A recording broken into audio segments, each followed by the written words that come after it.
Okay, isa pong panlin lang ng dyablo ay yung papagmumukain kanyang kawawa.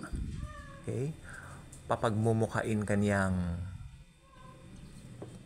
parang small o maliit sa mata ng ibang tao. Satan is the father of comparison. Ang gusto ni Satanas, ikumpara mo lagi ang sarili mo sa ibang tao. Nga naman, kung halimbawa, yan taong yan ay mas maraming tinatangkilik sa daigdig na ito, tapos ikaw ganun lang. Pero may sasabihin ako, alam mo kapatid, kung ang pera mo sa bangko ay kahit sabihin natin 200 pesos lang or 1,000 lang, tapos sila billion, trillion, tapos may mga kotse, meron silang mga mansyon, no? Nakakapag around the world, pero wala naman sila kay Jesus. Kapatid, may sasabihin ako sa iyo importante. You know what? Mas valuable ka o mas mahalaga ka kaysa sa kanila. Sapagkat sa mata ni Jesus, mas mahalaga ka. You are very precious because you are a Christian. Means you belong to Jesus. Enough na sa mga panahon na nanliit tayo sa mga sarili natin. Enough na sa mga panahon na ikinumpara natin ang mga sarili natin sa ibang mga tao. Enough na. Hindi pa ba kayo nagsasawa sa mga insecurities na yan? Enough na.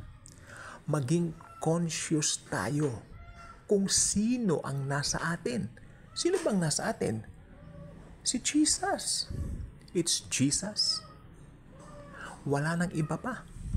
Mahal na mahal tayo ni Jesus. In fact, ibinigay niya ang buhay niya para sa atin. Namatay siya para sa atin. After 3 days, nagbangon siyang muli para tayo ipaghanda ng pwesto sa kalangitan kasama niya.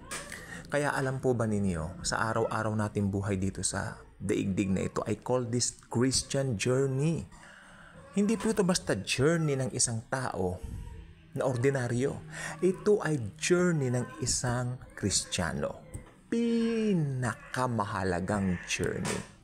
Hindi nakukuha yan sa dami ng napuntahan mong bansa, sa dami ng achievements mo, marami kang pera sa bangko, mas matalino ka ba kaysa ano, hindi nakukuha dyan. Ang tinitingnan ni Jesus, okay, sino ba mga pinili ni Jesus na apostol? May mga pinag-aralan ba yon? May mga degree ba yon? Wala, di ba? But, sa mga taong yan, sa mga apostoles na yan, alam po ba ninyo, doon nagwo-work ang kapangyarihan ni Jesus. It's only a matter of knowing. Sino ba ang tinanggap mo? Bakit mo pa minamalit ang sarili mo? Enough na sa mga bagay na yan. Tama na sa mga inaksaya natin.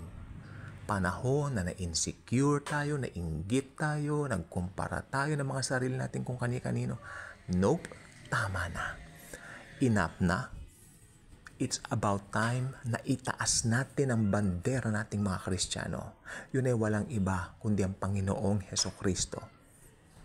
Siya ang buhay natin. Mahal na mahal tayo ni Jesus. Bakit mo ikukumpara ang sarili mo sa mga hindi mananampalataya?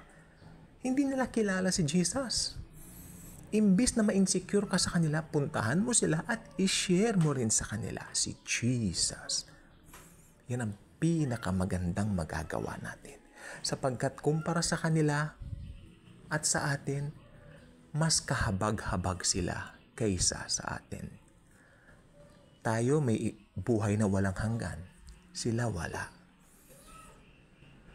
Kaya kailangan nila tayo. Imbis na kainggitan natin sila, bahaginan natin sila tungkol kay Jesus. That's why if you're not yet a subscriber to this channel, I invite you to do so. Mangyaring pakiclick ang notification bell. Would you please share this video? Mangyari naman po pakishare para naman po marami po mag-benefit at maraming makakilala kay Jesus.